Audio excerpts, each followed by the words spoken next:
We're all obsessed with the minds of AI, right? The algorithms, the models, the data. But what about their bodies? Today, we're diving into the critical and often surprisingly fragile hardware that connects artificial intelligence to our physical world. And you'll see why getting this part wrong can be an absolute disaster. Okay, picture this. It's 6 a.m., you roll over, check your phone, and this email is staring back at you. Now, this isn't just some technical glitch. This is a symptom of a much, much bigger problem, a fundamental mismatch between the incredible AI we're building and the hardware we're asking to run it on. And this isn't some one-off thing. Nope.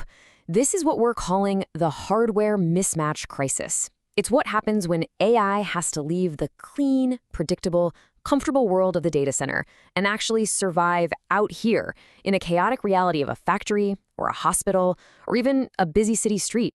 And that system we mentioned, it wasn't some minor server in a closet. We're talking about a $380,000 predictive maintenance system rendered completely useless. And the culprit? A consumer-grade graphics card. Yeah, basically a gaming component that was tasked with a mission-critical industrial job. It was a hugely costly mistake, and honestly, one that's being repeated way more often than you'd think. So, this brings us right to the heart of the problem. It's really a tale of two wildly different design philosophies. Think about it like the difference between a high-strung race car and a heavy-duty freight truck. One is built for pure speed and short, thrilling bursts of performance. The other is built for endurance, for reliability, and for a long, hard-working life. Let's start with a clock, the product life cycle. A consumer GPU, just like your smartphone, is designed to be refreshed, to be replaced, in just a couple of years. That's the business model. But industrial machines, they're built to last a decade, maybe even 15 years. This creates a ticking time bomb. Long before that machine is ready for retirement, its AI brain is going to be totally obsolete, with zero replacement parts available. And then you've got the environment itself. A consumer GPU is made for a nice, clean, climate-controlled office. But a factory floor? Come on, that's a crucible. It's a war zone of dust, vibrations, and extreme temperature swings. It's not a question of if a consumer card will fail in these conditions, it's really just a question of when. And here's the ugly result of that mismatch. We're seeing failure rates of 40 to 60% for consumer GPUs in industrial settings, all within just 3 years. Now, to put that in perspective, purpose-built industrial hardware fails less than 5% of the time. The difference is just staggering. You know, in many industries, a hardware failure isn't just an inconvenience. It can be downright catastrophic. That's exactly why we have stringent safety standards, like the ones you see here. Think of them as a driver's license for critical systems. Consumer hardware, it doesn't even try to get one. For serious industrial applications, that is an absolute non-starter. And if you're sitting there thinking, well, I'll just save a bunch of money by going with the consumer stuff, I want you to take a good look at this. The initial price tag might be lower, sure, but over a 10-year lifespan, the constant replacements, the downtime, the headaches, it makes it vastly more expensive. As you can see from the chart, the industrial option, even with its higher upfront price, ends up saving you 60 to 70% in the long run. Okay, so what's the solution? It's a whole new breed of hardware, purpose-built from the ground up for what we call physical AI. And that's just AI that interacts with and controls things in the real world. These aren't just tougher computers, they are a completely different kind of machine. And a prime example of this new generation of hardware is the NVIDIA AGX Thor. This thing is designed to be the brain for the next wave of robots and autonomous systems. It combines just immense processing power with the ruggedness and the safety that the real world actually demands. Let's talk power for a second. Thor delivers 2,000 trillion operations per second. Okay, what the heck does that mean in practice? Well, it's enough raw power to allow a robot to see, to understand, and to interact with its environment in real time, all without ever needing to phone home to the cloud.